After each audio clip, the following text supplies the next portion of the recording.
Kdo so slovenski športniki, ki zaslužijo največ? Goran Dragič 17 milijonov evrov, Anže Kopitar 11 milijonov, Jan Oblak 10, Luka Dončić 7 milijonov. So po tem vrstnem redu najbolje plačani slovenski športniki v letošnjem letu. Med milijonarji najdemo še Samirja Handanovića, Josipa Iličića, Kevina Kampla, pa tudi Primoža Rogliča, ki je letos po izjemni kolesarski sezoni domnevno podpisal 3 milijone evrov težko pogodbo. Danes je postal tudi slovenski športnik leta. Svojimi zaslužki sicer ne krojijo svetovnega vrha. Najmlajši na lestvici Luka Dončić pa bi lahko še v tej sezoni svet športa obrnil na glavo. Po mnenju številnih poznavalcev se mu nasmiha pogodba športnim opremljevalcem, s katero bi lahko spisal zgodovino. Miha Kranjc. Prvi trije po zaslužkih so vsaj za zdaj trdno na vrhu. Z razlogom, njihove izjemne predstave na in ob igriščih, trdo delo in talent so jih pripeljali do svetovne slave. Goran Dragič. Bom dal času, tako se bo razvil. Jaz bom pa nekako probal čim bolj igrati, kot je znam. Anže Kopitar. V tem trenutku sem lahko kar zadovoljen, tako da upajmo, da bo šlo tako še naprej. In Jan Oblak, ki je letos z Atletikom podpisal pogodbo, ki mu bo navrgla 10 milijonov letno, vreden je 100 milijonov evrov in sodi med 10 najdražjih nogometašev na svetu. Nekako normalno, da strmim k tem, da bi bil vsak dan boljši. Treniram za to, igram za to. Josip Iličić je danes vreden 17 milijonov, zasluži slaba 2 milijona letno, vrednost Kevina Kampla 22 milijonov, plača dobra 2 milijona. Prav nihče pa trenutno ne skrbi za toliko medijskega vrveža kot Luka Dončić.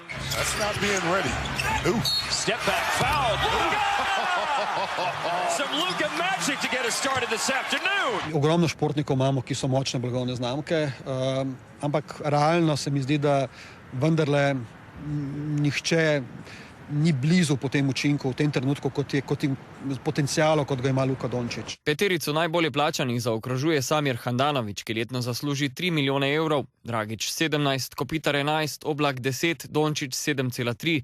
Primož Roglič se je v minuli sezoni dokončno ustalil med elito in po številnih ugibanjih tudi med športne milijonarje. In najbrž bi danes bil še bogatejši, če ne bi bil Slovenec. To, da si Slovenec, je v štartu vendarle žal nekako oteževalna okoliščina, predvsem, ker je domači trg toliko manjši. Če bi bili ti športniki se rodili v Nemčiji in bi bili ali pa v Angliji, bi že v štartu s temi dosežki, ki jih danes imajo, bi bili že sedaj neprimerno bolj vredni in bi imeli tudi bistveno večji globalni potencial. Danes športnike merijo ne le po njihovih rezultatih, temveč tudi po globalnem potencialu. Zaslužki najboljših so astronomski. Prvi trije najbolje plačani so nogometaši Messi, Ronaldo in Neymar, pa boksar Canelo Alvarez in Roger Federer, ki večino denarja zanimivo dobi z oglaševanjem svojega imena.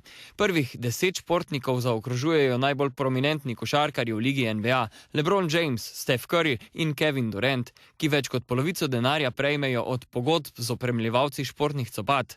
Tak scenarij pa morda še letos napovedujejo tudi Luki Dončiću. But for Luka, I think they're holding out. They want to see what kind of offers they can get. And if somebody says the magic word signature shoe, that might be what seals the deal. Ne bi smeli biti presenečeni, če bodo znesek, ki mu ga bo ponudil opremljevalec za športno obutev, zares vrtoglav. Zna biti v bodoče celo med največjimi kadarkoli v zgodovini. Upokojeni Michael Jordan, denimo, bo letos od prodaje športnih copat z njegovim imenom zaslužil 130 milijonov dolarjev. Dončić pa bi po mnenju poznavalcev lahko podobno kot Jordan podpisal doživljenjsko pogodbo v višini do $500 milijonov. Gospod Oblak, vi ste bili po prestopu v nemški Schalke najbolje plačan ne samo slovenski nogometaš, ampak tudi v nekdanji Jugoslaviji. Vaš prestop je bil že pred 45 leti milijonski, 1.250.000 mark ste dobili za prestop k Schalkeju. Ste kdaj pomislili, da bomo recimo imeli Slovenci športnike, ki bodo plačani tudi 17 milijonov evrov na leto? No, mislim, da to ni noben računal, ampak pač je ta igra med klubi je pač taka, da vrednost igralca ni taka, kot je želja klubov, da ga dobijo, in potem, ko ga dobijo, je vse en, koliko denarja velja. In danes je pač to v trendu. Danes, če si dober, imaš možnost 4 klubi imeti in vsak, ki ima več denarja, te bo dobil ali te pa ne bo dobil. Zakaj menite, da so slovenski športniki, kot so recimo Kopitar, Dragič, zdaj Dončić, čez lužo pa Oblak in Handanović, lahko prišli tako daleč, da so klubi zanj pripravljeni plačati tudi več kot 10-15 milijonov evrov na leto? Ja, sej v tem je štos. Če so kvalitetni, se zanimajo vsi klubi za njih, ne? In enostavno dobite samo tisti, ki da več, ne? Ve pa vsak igralec, da ni toliko vreden. Vsak igralec, tudi jaz, moja cena je bila takrat 1 250 000, jaz sem pa želel takrat največ 350 000, ampak ker so hoteli drugi me dobiti, za mene se je zanimal Atletico Madrid, Real Madrid in pa Manchester City. Ne? Tako dobil me je do Šalke, ki je največ dal. Ne?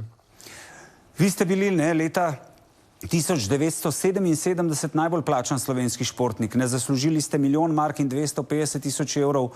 Cena garsonjere je bila takrat 15 000 mark. Če to preračunamo na današnjo povprečno ceno garsonjere v Ljubljani, ki je 90 000 evrov, bi v današnjem času to zneslo 7,5 milijona evrov. Ne? Zavidljiva številka še danes, gospod Oblak. Ja, mislim, to je kar lepo se sliši, ne, samo v resnici ni to tako, ne. Na koncu točno vidiš, koliko si vreden, koliko ti ostane in koliko imaš. Če prav cajt se začneš za to boriti, pač gre. Je samo en problem, ne, mene je udba skozi zasledovala tudi v Nemčiji, tako da kadarkoli sem prišel v Ljubljano, sem mogel iti na policijo, na viško policijo povedati, kaj bom z denarjem naredil, kje bom investiral in kako. In zato tudi nisem nič investiral, potem sem pa sam po svetu hodil in gonil denar, ne. Kako ste vi takrat gledali na denar, ne? Da ste bili najbolj plačani slovenski športnik? Pravite, šel sem pač po svetu. Ja, mene je v bistvu bilo tudi sram pred vizavi mojih igralcev v Hajduku, kajti oni niso računali, da bilo kakšen dobiti tak denar. Takrat so bile vsote 150, 100 000, 250 in tako naprej. Jaz sem bil že reprezentant Jugoslavije in zato sem jaz sam sebe cenil takrat je na 350. Samo se pravim, ocenjevanje klubov te dvigne in tukaj nič ne moreš. Vsi želijo. Na koncu je pa še tisto, kar je pa najhujše, ko vsi hočejo tebe denar. Ne? In ta klub in klub in ta človek, ki ti pomaga in tako naprej, da ne govorim o menedžerjih. Povejte mi za konec, kako gledate na to, da lahko Slovenec postane najboljši igralec NBA-ja, ki je globalno prepoznavna znamka, opremljevalci copat naj bi bili pripravljeni Dončiću plačati za to, da nosi njegove športne copate tudi do $500 milijonov? Kaj čem reči? Jaz sem sicer navijač Dragića bil dolg časa, ampak Dončić je res kvaliteta, mislim, tak se rodi še enkrat in jaz upam, da bo uspelo to zadevo in da bo zdrav odigral, koliko bo dobil, pa sploh ni važno. Važno, da bo še za Slovenijo kaj dal. Gospod Oblak, najlepša hvala, da ste bil naš gost. Hvala vam.